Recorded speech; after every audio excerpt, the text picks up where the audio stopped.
A tēnā koutou e te whānau, ko hui hui mai rā.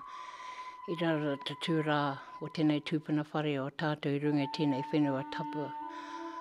Papatua nuku, tēnā koe, e mihi ana hoki ki a rangi nui, me o rāua tamariki, a tāne mahuta, a tāpiri mātea. The mist-covered rainforests of the Urewera have been home to those who whakapapa to the whenua for hundreds of years. They are the guardians, or kaitiaki, of the land. As kuia of Ngāti Whare and her whakapapa to Ngai Tūhoi, Sini Ekotoni practices Kaitiakitanga in order to protect the precious resources of the forest. The role a Kaitiakitanga person has to do is not only for him and his whānau, but for the bigger picture, your hapu, your iwi, and the extended whānau. You must always bring them back in. That we are just caretakers of the land to be handed down to the next generation, whoever that may be. They will do exactly the same as the ones before them. And hopefully it'll keep going down that track. We have taken our mana whenua that we own back to our parents.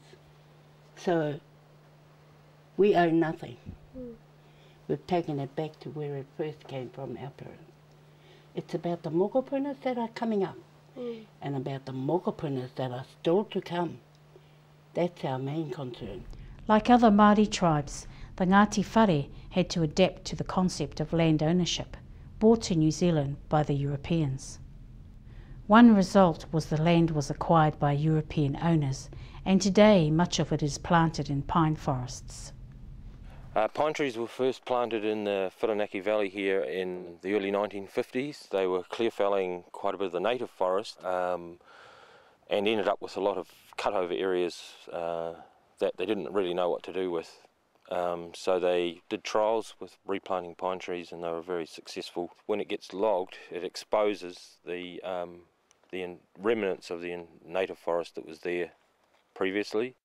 When they logged the native in here, there was a lot of waste, and if a large tree had a fault, they would just leave it in the cutover. So once the pines are taken away, the logs are exposed again, and so there's the opportunity for the native logs to be recovered for cultural purposes such as waka or wharanui.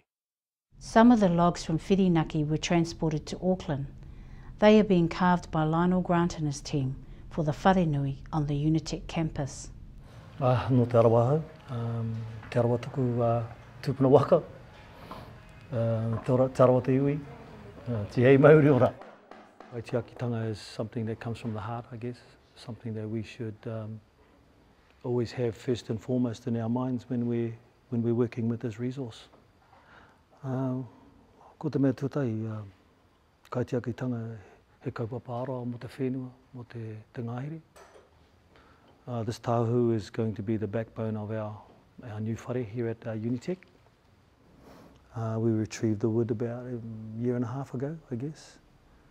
That ngāhere had been devastated by 1960 policy of knocking over the large tracts of native forest to plant exotic forests, and this timber fell victim to that policy. And it was basically just bulldozed into the gullies and burned off. From that momo, from that waste, from that kohuru, from that murderous thing that went on there, we're making good of that, I guess. And the levels of symbolism in this tauhu are deep and run 3 or 4 layers, 5, 6, 7 layers deep.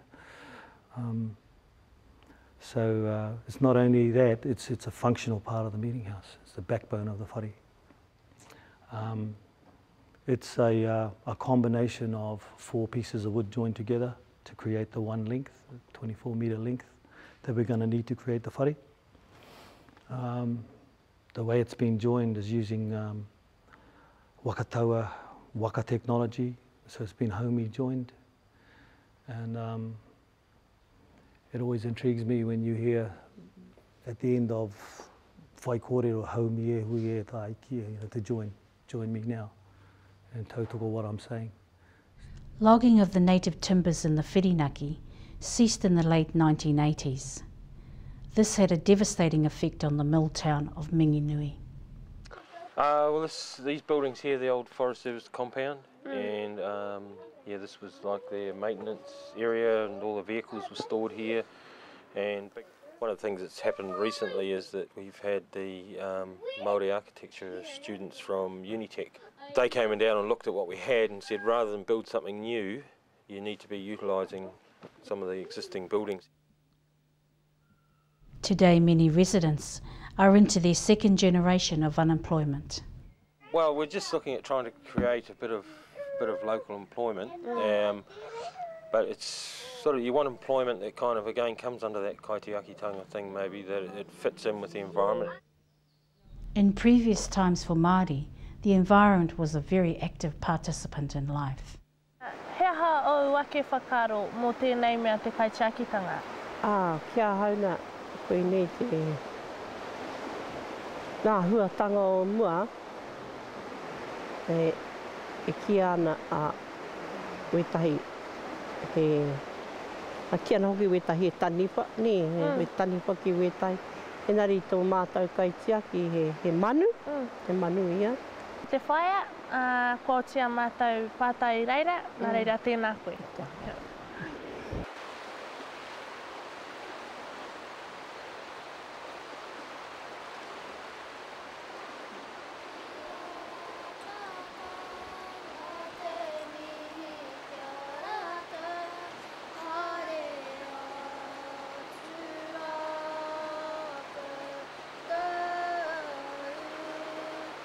And so to the future.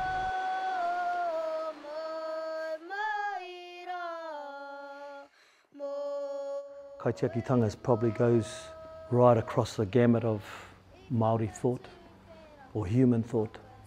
My thoughts on Kaitiakitanga is that we need to recognise the spiritual and the, as well as the economic and the physical parts of the land, and treat it as an entity and not just think, well, how much money can we make out of it?